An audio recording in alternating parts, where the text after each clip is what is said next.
15 अगस्त 2025 को अमेरिकी राष्ट्रपति डोनाल्ड ट्रंप और रूसी राष्ट्रपति व्लादिमीर पुतिन के बीच अलास्का के एंकोरेज में ऐतिहासिक मुलाकात है। ये मुलाकात रूस यूक्रेन युद्ध को रोकने के लिए हो रही है। रिपोर्ट्स के मुताबिक करीब 6 साल बाद दोनों नेताओं की पहली बार आमने सामने की बातचीत है। ऐसे में सवाल ये उठता है कि आखिर अलास्का में ही ट्रंप और पुतिन के बीच मुलाकात क्यों हो रही है? क्या ट्रंप और पुतिन की मुलाकात के बाद रूस यूक्रेन के बीच चल रहा युद्ध रुक जाएगा? चलिए लगाते हैं दूरबीन और दूर की खबर को पास से देखते हैं।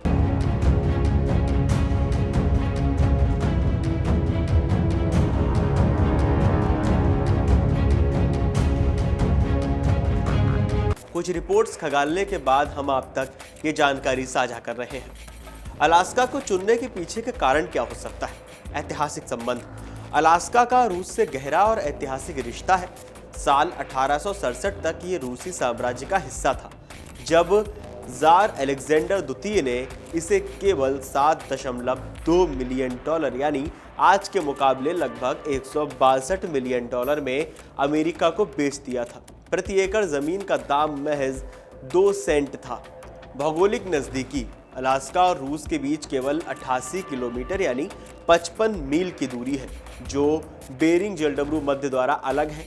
डियोमेड द्वीप समूह में स्थित 2 द्वीपों अमेरिकी लिटिल डियोमेड और रूसी बिग डियोमेड के बीच तो महज 3.8 किलोमीटर यानी 2.4 मील का ही अंतर है। कूटनीतिक और सुरक्षा कारण। रूसी दृष्टिकोण की बात की जाए तो पुतिन के लिए अलास्का एक सुरक्षित जगह है, क्योंकि वे यूरोपीय हवाई क्षेत्र से बचकर आसानी से वहां पहुंच सकते हैं। अंतर्राष्ट्रीय आपराधिक न्यायालय यानी आईसीसी के गिरफ्तारी वारंट से बचने के लिए यह बेहतर विकल्प है। रूसी राष्ट्रपति सहायक यूरी उशाकोव के मुताबिक ये तर्कसंगत स्थान है, क्योंकि दोनों देश पड़ोसी हैं। अमेरिका की रणनीति की बात की जाए तो अलास्का में जॉइंट बेस एल्मेंडोर्फ रिचर्डसन स्थित है, जो अमेरिका का सबसे बड़ा सैन्य अड्डा है। ये शीत युद्ध काल से रूसी खतरों के खिलाफ अमेरिकी रक्षा का केंद्र रहा है। आर्कटिक क्षेत्र में बढ़ते रणनीतिक महत्व के कारण ये एक माकूल जगह है। वहीं रूस और अमेरिका का साझा इतिहास और भविष्य की कूटनीतिक संभावनाएं। अलास्का में अभी भी रूसी संस्कृति के निशान मौजूद हैं, जैसे रूसी ऑर्थोडॉक्स चर्च। ये स्थान दोनों देशों के लिए तटस्थ क्षेत्र का काम कर सकता है। सुरक्षा व्यवस्था के लिए अलास्का दूरदराज का क्षेत्र है, जो उच्च सुरक्षा प्रदान करता है। सैन्य अड्डों पर होने वाली बैठक में असाधारण सुरक्षा और गोपनीयता मिलती है। बॉडी फॉर बॉडी यानी सुरक्षा व्यवस्था, यानी जितने अमेरिकी एजेंट उतने ही रूसी एजेंट, यानी रूस की तरफ से पुतिन को भी घबराने की जरूरत नहीं है, सुरक्षित है। अलास्का में राजनीतिक लाभ की बात की जाए तो पुतिन के लिए पश्चिमी अलगाव से बाहर निकलने का अवसर है। ट्रंप के लिए वैश्विक शांति दूत की छवि बनाने का मौका है। यूक्रेन को वार्ता से बाहर रखकर द्विपक्षीय समझौता करने की भी सुविधा है।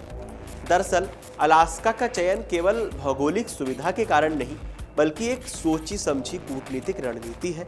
ये जगह ऐतिहासिक, भौगोलिक और सुरक्षा यानी सभी दृष्टिकोणों से दोनों नेताओं के लिए माकूल है।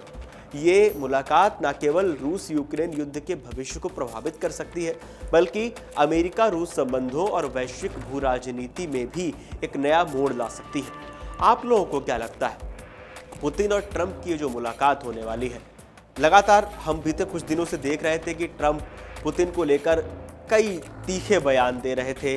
कई बार तो उन्होंने धमकियां भी दे डाली कि अब हम रूस की जो समुद्री सीमा है वहाँ पे हम अपने परमाणु पनडुब्बियां तैनात कर रहे हैं, पुतिन को अब कोई नहीं बचा सकता। तमाम तरह की धमकियां ट्रंप ने पुतिन को दी। क्या लगता है आप लोगों को, किस मोड़ पे रूस और यूक्रेन का युद्ध जा सकता है? और ट्रंप और पुतिन के जो रिश्ते हैं, जो बिगड़ते हुए रिश्ते देखने को मिले, जो अमेरिका और रूस के रिश्ते हैं, क्या वो सुधर सकते हैं? हमें कमेंट करके ज़रूर बताएं और देश और दुनिया की तमाम बड़ी खबरें जानने के लिए देखते रहिए अमर उजाला। अगर आप ये वीडियो YouTube पर देख रहे हैं तो हमारे चैनल को सब्सक्राइब कर बेल आइकन दबाएं और Facebook पर देख रहे हैं तो हमारे पेज को लाइक करें।